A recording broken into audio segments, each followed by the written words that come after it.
To understand this, you have to go back to what young brother here referred to as the House Negro and the Field Negro back during slavery. There was two kinds of slaves. There was the House Negro and the Field Negro. The House Negro, they lived in the house with master. They dressed pretty good.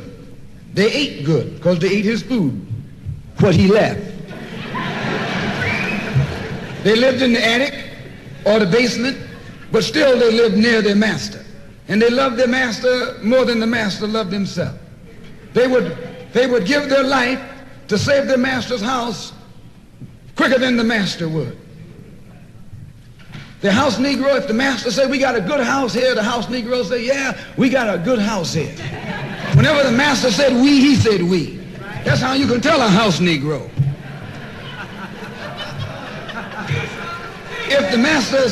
If the master's house caught on fire, the House Negro would fight harder to put the blaze out than the master would. If the master got sick, the House Negro would say, what's the matter, boss? We sick. We sick.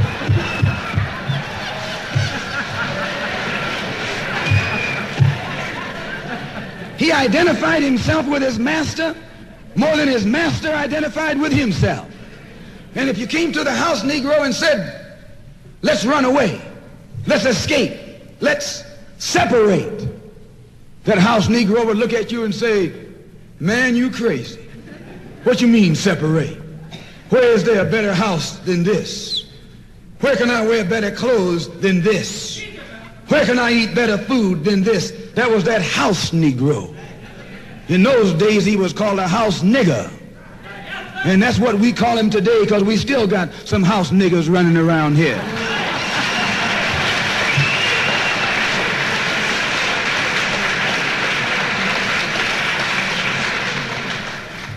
This modern House Negro loves his master.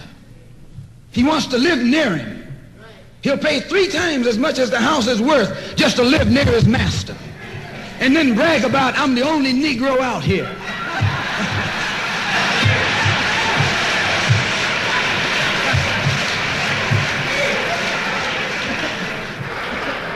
I'm the only one on my job. I'm the only one in this school. You're nothing but a House Negro. And if someone come to you right now and say, let's separate, you say the same thing that the House Negro said on the plantation. What you mean separate? From America? This good white man? Where you gonna get a better job than you get here? I mean, this is what you say. I ain't left nothing in Africa. That's what you say. Why, you left your mind in Africa.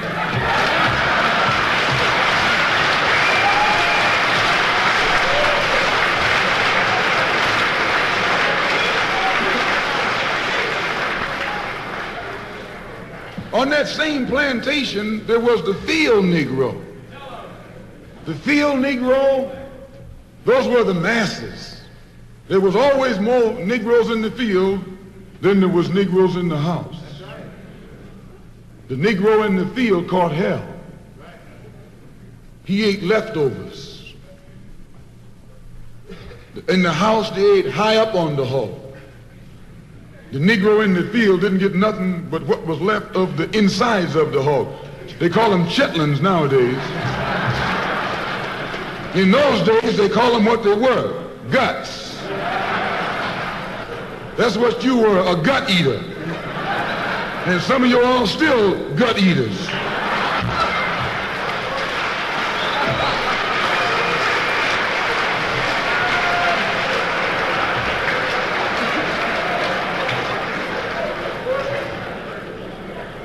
The Field Negro was beaten from morning till night. He lived in a shack, in a hut. He wore cast-off clothes.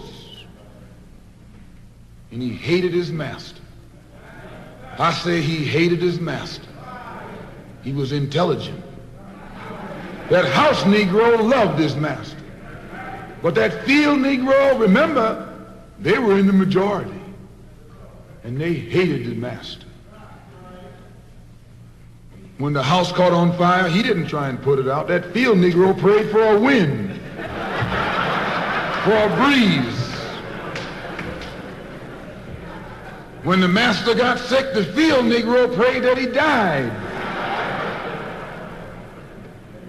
If someone come to the field Negro and said, let's separate, let's run, he didn't say, where are we going? He said, any place is better than here.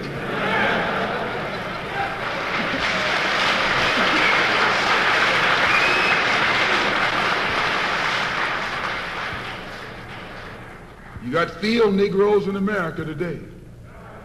I'm a field Negro. The masses are the field Negroes. When they see this man's house on fire, you don't hear these little Negroes talking about our government is in trouble. They say the government is in trouble.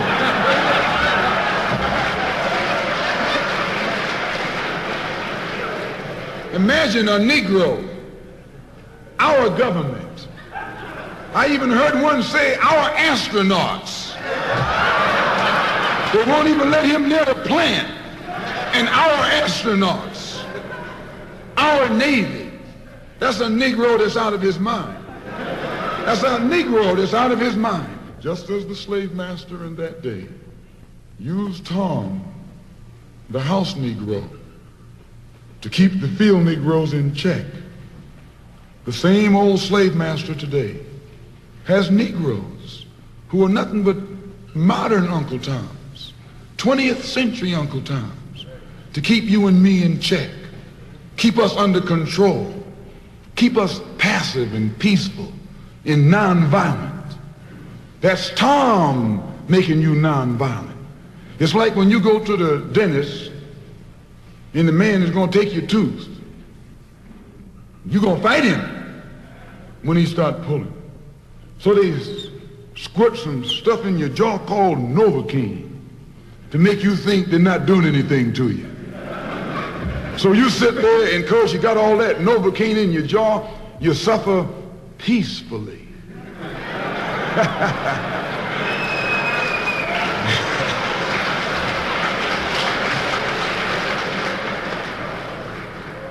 Blood running all down your jaw. And you don't know what's happening because someone has taught you to suffer peacefully. The white man do the same thing to you in the street. When he gonna want to put knots on your head and take advantage of you and don't have to be afraid of you fighting back, to keep you from fighting back, he get these old religious Uncle Toms to teach you and me. They're just like Novocaine, suffer peacefully. Don't stop suffering, just suffer peacefully. As Reverend Cleave pointed out, let your blood flow in the streets. This is a shame. And you know he's a Christian preacher. If it's a shame to him, you know what it is to me.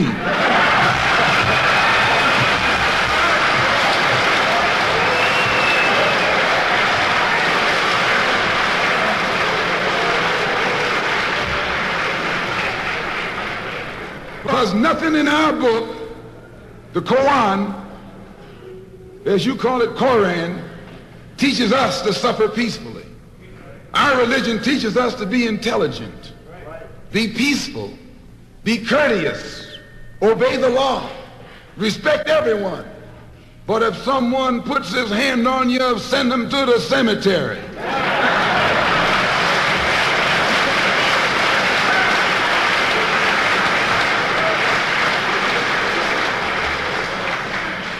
That's a good religion. In fact, that's that old-time religion.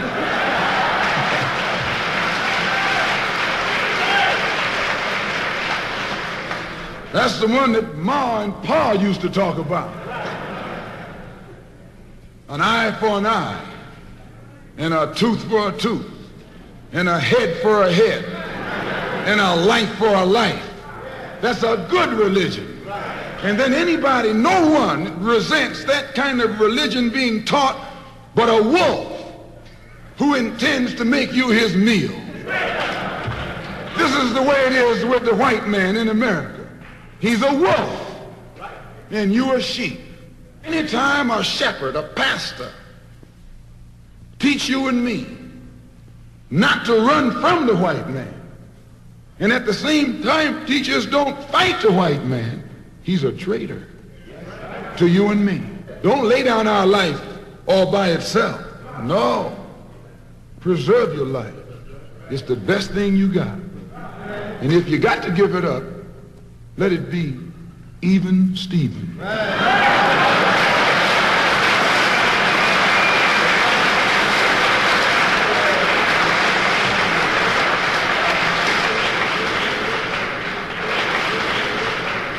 The slave master took Tom and dressed him well and fed him well and even gave him a little education.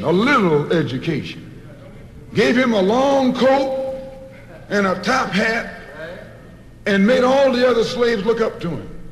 Then he used Tom to control them. The same strategy that was used in those days is used today by the same white man. He take a Negro, so-called Negro, and make him prominent. Build him up. Publicize him. Make him a celebrity. And then he becomes a spokesman for Negroes and a Negro leader.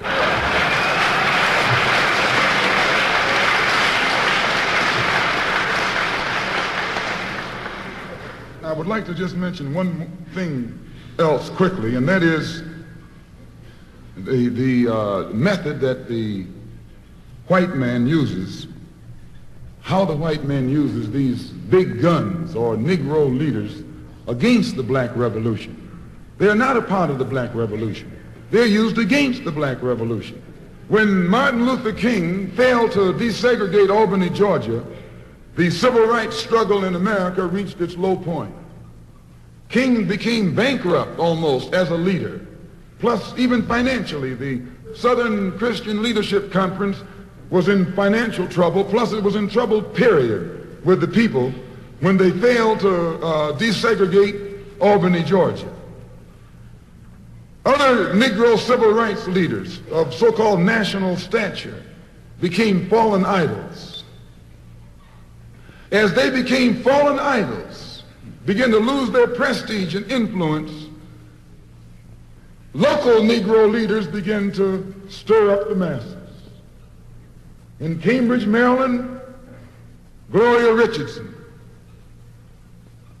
In Danville, Virginia, and other parts of the country, local leaders began to stir up our people at the grassroots level. This was never done by these Negroes whom you recognize of national stature. They controlled you, but they never incited you or excited you. They controlled you. They contained you. They kept you on the plantation. As soon as King failed in Birmingham, Negroes took to the streets. King got out and went out to California to a big rally and raised about, I don't know how many thousands of dollars. Come to Detroit and had a march and raised some more thousands of dollars. And recall, right after that, Wilkins attacked King, accused King and the Corps of starting trouble everywhere and then making the NAACP get him out of jail and spend a lot of money, and then he accused King and Corps of raising all the money and not paying it back. This happened. I got it in documented evidence in the newspaper. Roy started attacking King, and King started attacking Roy, and Farmer started attacking both of them. And as these Negroes of national stature begin to attack each other, they begin to lose their control of the Negro masses. And Negroes was out there in the streets. They was talking about, we're going to march on Washington. By the way, and right at that time, Birmingham had exploded, and the Negroes in Birmingham, remember, they also exploded. They began to stab the crackers in the back and bust them upside the head. Yes, they did. That's when Kennedy sent in the troops down in Birmingham. So, and right after that, Kennedy got on the television and said, this is a moral issue. That's when he said he's going to put out a civil rights bill. And when he mentioned civil rights bill and the Southern crackers started talking about they were going to boycott it or filibuster it, then the Negroes started talking about what? We're going to march on Washington, march on the Senate, march on the White House, march on the Congress, and tie it up, bring it to a halt. Don't let the government proceed. They even said they was going to go out to the airport and lay down on the runway and don't let no airplanes land. I'm telling you what they said. That was revolution. That was revolution. That was the black revolution. It was the grassroots out there in the street. Scared the white man to death. Scared the white power structure in Washington, D.C. to death. I was there. When they found out that this black steamroller was going to come down on the Capitol, they called in Wilkins. They called in Randolph. They called in these national Negro leaders that you respect and told them, call it off. Kennedy said, look, you all letting this thing go too far. And old Tom said, boss, I can't stop it because I didn't start it.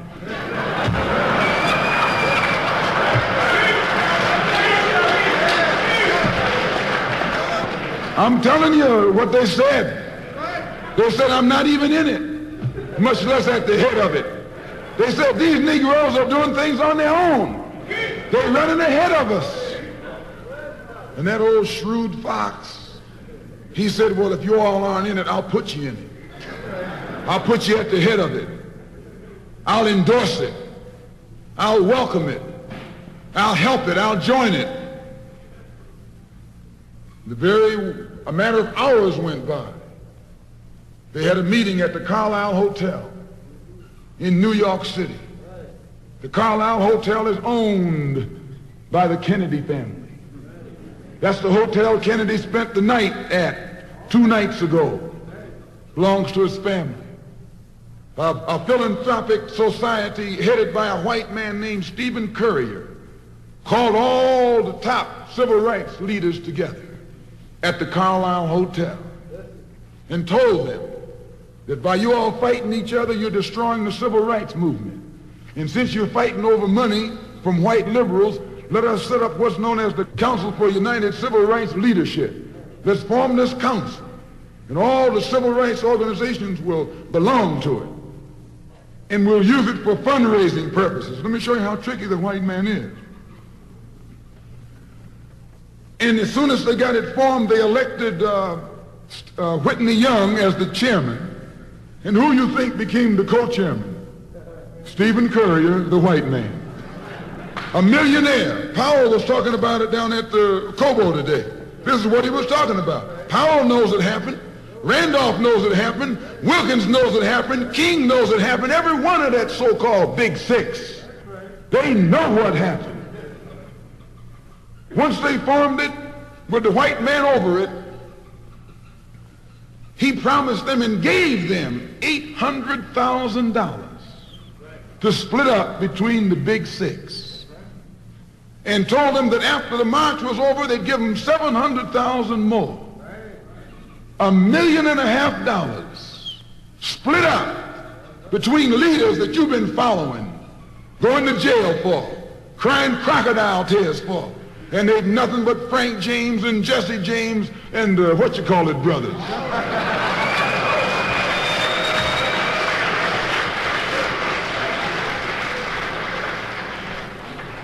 Soon as they got the setup organized, the white men made available to them top public relations experts. Opened the news media across the country at their disposal. And then they began to project these Big Six as the leaders of the march. Originally, they weren't even in the march. You was talking this march talk on Hastings Street. Is Hastings Street still here? On Hastings Street. You was talking the march talk on Lenox Avenue. And down on, Fillmore Street.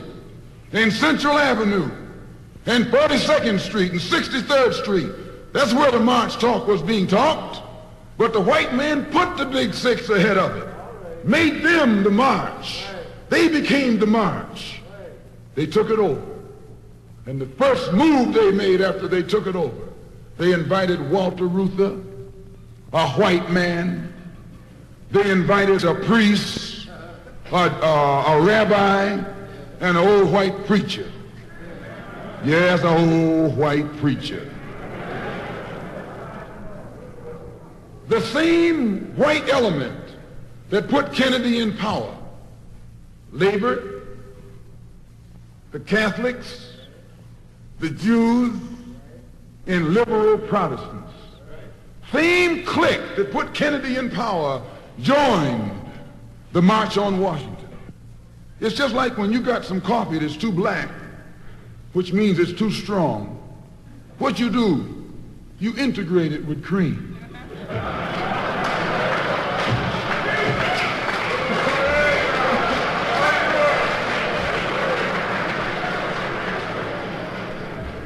You make it weak. If you pour too much cream in, you won't even know you ever had coffee. It used to be hot, it becomes cool. It used to be strong, it becomes weak.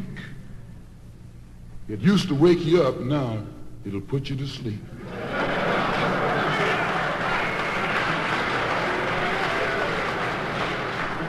This is what they did with the March on Washington. They joined it.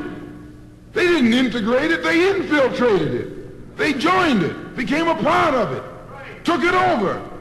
And as they took it over, it lost its militancy. They ceased to be angry. They ceased to be hot. They ceased to be uncompromising. Why, it even ceased to be a march. It became a picnic, a circus. Nothing but a circus with clowns and all. You had one right here in Detroit. I saw it on television with clowns leading it, white clowns and black clowns. I know you don't like what I'm saying, but I'm going to tell you anyway, because I can prove what I'm saying. If you think I'm telling you wrong, you bring me Martin Luther King and A. Philip Randolph and James Farmer and those other three, and see if they'll deny it over a microphone.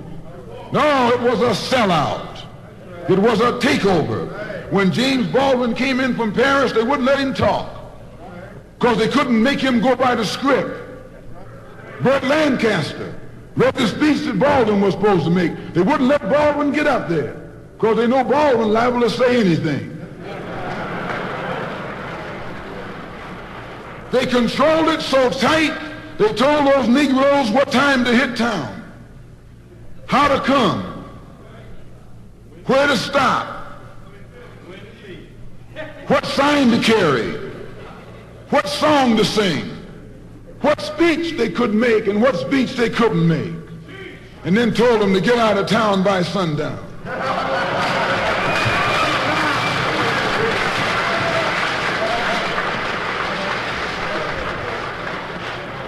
And every one of those Toms were out of town by sundown.